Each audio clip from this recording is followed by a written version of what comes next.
शांताकारं भुजंगशयनं पद्मनाभं सुरेशं विश्वाधारं गगनसदृशं मेघवर्णं शुभांगं लक्ष्मीकान्तं कमलनयनं योगिभिध्यानगम्यं वन्दे विष्णुभवभयहरं सर्वलोकैकनाथं। मंगलम भगवान विष्णु मंगलम गरुड़ध्वज मंगलम पुंडरीकाक्ष मंगलाय तनोहरि। ओम नमो भगवते वासुदेवाय। आज का दिन आप सभी के लिए मंगलमय हो। आइए सुनते हैं आश्विन मास कथा का 18वां अध्याय। भगवान श्री कृष्ण ने कहा, प्रिय उद्धव, जब साधक इंद्रिय प्राण और मन को अपने वश में करके अपना चित्त मुझ में लगाने लगता है, मेरी धारणा करने लगता है, तब उसके सामने बहुत सी सिद्धियां उपस्थित होती है। उद्धव जी ने कहा, हे अच्युत, कौन सी धारणा करने से किस प्रकार कौन सी सिद्धि प्राप्त होती है और उनकी संख्या कितनी है? आप ही योगियों को सिद्धियां देते हैं, अतः आप इसका वर्णन कीजिए। भगवान श्री कृष्ण ने कहा, प्रिय उद्धव, धारणा योग के पारगामी योगियों ने 18 प्रकार की सिद्धियां बतलाई है। उनमें 8 सिद्धियां तो प्रधान रूप से मुझ में ही रहती है और दूसरों में न्यून तथा 10 सत्व गुण के विकार से भी मिल जाती है। उनमें 3 सिद्धियां तो शरीर की है, अणिमा, महिमा और लघिमा। इंद्रियों की एक सिद्धि है प्राप्ति। लौकिक और पारलौकिक पदार्थों का इच्छानुसार अनुभव करने वाली सिद्धि प्राकाम्य है। माया और उसके कार्यों को इच्छानुसार संचालित करना इसिता नाम की सिद्धि है। विषयों में रहकर भी उनमें आसक्त न होना वसीता है और जिस जिस सुख की कामना करे उसकी सीमा तक पहुंच जाना कामावसिता नाम की 8वीं सिद्धि है। ये 8 सिद्धियां मुझ में स्वभाव से ही रहती है और जिन्हें मैं देता हूं उन्हीं को अंशतः प्राप्त होती है। इनके अतिरिक्त और भी कई सिद्धियां हैं। शरीर में भूख प्यास आदि वेगों का न होना, बहुत दूर की वस्तु देख लेना और बहुत दूर की बात सुन लेना, मन के साथ ही शरीर का उस स्थान पर पहुंच जाना, जो इच्छा हो वही रूप बना लेना, दूसरे शरीर में प्रवेश करना, जब इच्छा हो तभी शरीर छोड़ना, अप्सराओं के साथ होने वाली देव क्रीड़ा का दर्शन, संकल्प की सिद्धि, सब जगह सबके द्वारा बिना ननुनच के आज्ञा पालन, ये 10 सिद्धियां सत्व गुण के विशेष विकार से होती है।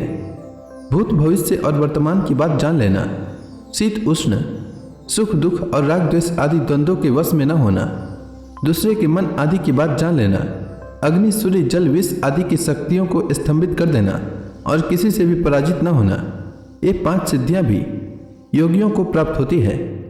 प्रिय उद्धव, योग धारणा करने से जो सिद्धियां प्राप्त होती है उनका मैंने नाम निर्देश के साथ वर्णन कर दिया।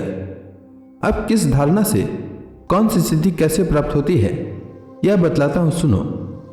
प्रिय उद्धव, पंचभूतों की सूक्ष्मतम मात्राएं मेरा ही शरीर है। जो साधक केवल मेरी उसी शरीर की उपासना करता है और अपने मन को तदाकार बनाकर उसी में लगा देता है, अर्थात मेरे तन्मात्रात्मक शरीर के अतिरिक्त और किसी भी वस्तु का चिंतन नहीं करता, उसे अणिमा नाम की सिद्धि अर्थात पत्थर की चट्टान आदि में प्रवेश करने की शक्ति अणुता प्राप्त हो जाती है। महतत्व के रूप में भी मैं ही प्रकाशित हो रहा हूँ और उस रूप में समस्त व्यवहारिक ज्ञानों का केंद्र हूँ। जो मेरे उस रूप में अपने मन को महतत्वाकार करके तन्मय कर देता है उसे महिमा नाम की सिद्धि प्राप्त होती है। और इसी प्रकार आकाशादि पंचभूतों में जो मेरे ही शरीर है, अलग अलग मन लगाने से उनकी महत्ता प्राप्त हो जाती है। यह भी महिमा सिद्धि के ही अंतर्गत है। जो योगी वायु आदि 4 भूतों के परमाणुओं को मेरा ही रूप समझकर चित्त को तदाकार कर देता है, उसे लघिमा सिद्धि प्राप्त हो जाती है।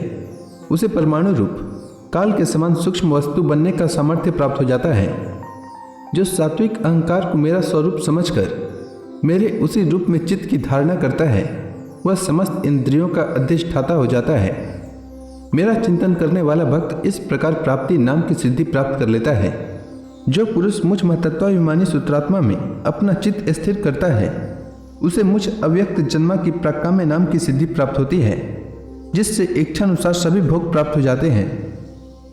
जो त्रिगुण में माया के स्वामी मेरे काल स्वरूप विश्व रूप की धारणा करता है, वह शरीरों और जीवों को अपने इच्छानुसार प्रेरित करने की सामर्थ्य प्राप्त कर लेता है। इस सिद्धि का नाम इसित्व है। जो योगी मेरे नारायण स्वरूप में, जिसे तुरीय और भगवान भी कहते हैं, मन को लगा देता है, मेरे स्वाभाविक गुण उसमें प्रकट होने लगते हैं और उसे वसीता नाम की सिद्धि प्राप्त हो जाती है। निर्गुण ब्रह्म भी मैं ही हूँ, जो अपना निर्मल मन मेरे इस ब्रह्म स्वरूप में स्थित कर लेता है, उसे परमानंद स्वरूपिणी कामावसिता नाम की सिद्धि प्राप्त होती है। इसके मिलने पर उसकी सारी कामनाएं पूर्ण हो जाती है, समाप्त हो जाती है। प्रिय उद्धव, मेरा वह रूप जो श्वेतद्वीप का स्वामी है, अत्यंत शुद्ध और धर्ममय है, जो उसकी धारणा करता है, वह भूख प्यास, जन्म मृत्यु और शोक मोह इन 6 उर्मियों से मुक्त हो जाता है और उसे शुद्ध स्वरूप की प्राप्ति होती है। मैं ही समष्टि प्राण रूप आकाशात्मा हूँ, जो मेरे इस स्वरूप में मन के द्वारा अनाहतनाथ का चिंतन करता है, वह दूरश्रवण नाम की सिद्धि से संपन्न हो जाता है और आकाश में उपलब्ध होने वाली विविध प्राणियों की बोली सुन समझ सकता है। जो योगी नेत्रों को सूर्य में और सूर्य को नेत्रों में संयुक्त कर देता है और दोनों के संयोग में मन ही मन मेरा ध्यान करता है, उसकी दृष्टि सूक्ष्म हो जाती है, उसे दूरदर्शन नाम की सिद्धि प्राप्त होती है और वह सारे संसार को देख सकता है।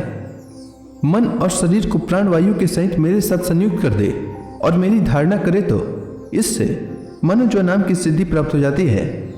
इसके प्रभाव से वह योगी जहाँ भी जाने का संकल्प करता है, वहीं उसका शरीर उसी क्षण पहुँच जाता है।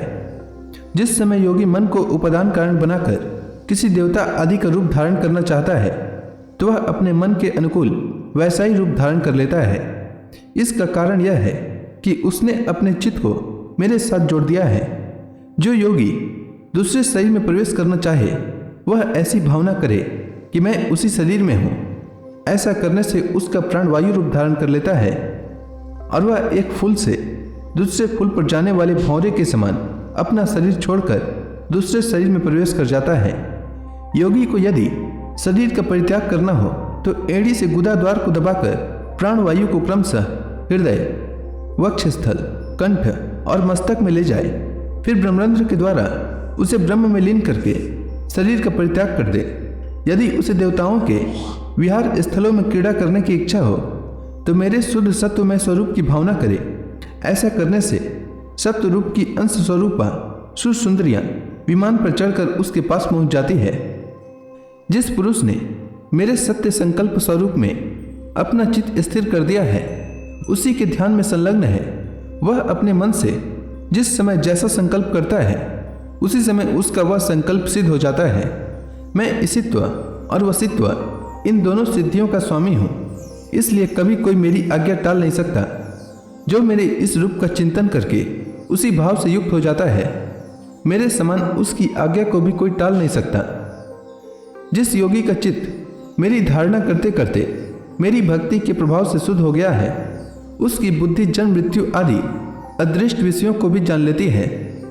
और तो क्या, भूत भविष्य और वर्तमान की सभी बातें उसे मालूम हो जाती है। जैसे जल के द्वारा जल में रहने वाले प्राणियों का नाश नहीं होता, वैसे ही जिस योगी ने अपना चित्त मुझ में लगाकर शिथिल कर दिया है, उसके योग में शरीर को अग्नि जल आदि कोई भी पदार्थ नष्ट नहीं कर सकते। जो पुरुष शिवत्स आदि चिन्ह और शंख गदा चक्र पद्म आदि आयुधों से विभूषित तथा ध्वजा छत्र चंवर आदि से संपन्न मेरे अवतारों का ध्यान करता है, वह अजय हो जाता है। इस प्रकार जो विचारशील पुरुष मेरी उपासना करता है और योग धारणा के द्वारा मेरा चिंतन करता है, उसे वे सभी सिद्धियां पूर्णतः प्राप्त हो जाती है जिनका वर्णन मैंने किया है। प्यारे उद्धव, जिसने अपने प्राण मन और इंद्रियों पर विजय प्राप्त कर ली है, जो संयमी है और मेरे ही स्वरूप की धारणा कर रहा है, उसके लिए ऐसी कोई भी सिद्धि नहीं जो दुर्लभ हो। उसे तो सभी सिद्धियां प्राप्त ही है, परंतु श्रेष्ठ पुरुष कहते हैं कि जो लोग भक्ति योग अथवा ज्ञान योग आदि उत्तम योगों का अभ्यास कर रहे हैं, जो मुझसे एक हो रहे हैं, उनके लिए इन सिद्धियों का प्राप्त होना एक विघ्न ही है, क्योंकि इनके कारण व्यर्थ ही उनके समय का दुरुपयोग होता है। जगत में जन्म, औषधि, तपस्या और मंत्रादि के द्वारा जितनी सिद्धियां प्राप्त होती है, वे सभी योग के द्वारा मिल जाती है, परंतु योग की अंतिम सीमा मेरे सारूप्य सालों के आदि की प्राप्ति बिना मुझ में चित्त लगाए किसी भी साधन से नहीं प्राप्त हो सकती। ब्रह्मवादियों ने बहुत से साधन बतलाए हैं, योग, सांख्य और धर्म आदि। उनका एवं समस्त सिद्धियों का एकमात्र मैं ही हेतु, स्वामी और प्रभु हूँ। जैसे स्थूल पंचभूतों में बाहर भीतर सर्वत्र सूक्ष्म पंचभूति है, सूक्ष्म भूतों के अतिरिक्त स्थूल भूतों की कोई सत्ता ही नहीं है, वैसे ही मैं समस्त प्राणियों के भीतर दृष्टा रूप से और बाहर दृश्य रूप से स्थित हूँ। मुझ में बाहर भीतर का भेद भी नहीं है, क्योंकि मैं निरावरण एक अद्वितीय आत्मा हूँ। तो इसी के साथ यह अध्याय समाप्त हुआ। इसके आगे की कथा मैं कल के अध्याय में सुनाऊंगा। तब तक के लिए भगवान हरि का नाम लेते रहें। तो प्रेम से बोलिए भगवान विष्णु की जय, श्री कृष्ण भगवान की जय, समस्त देवी देवताओं की जय।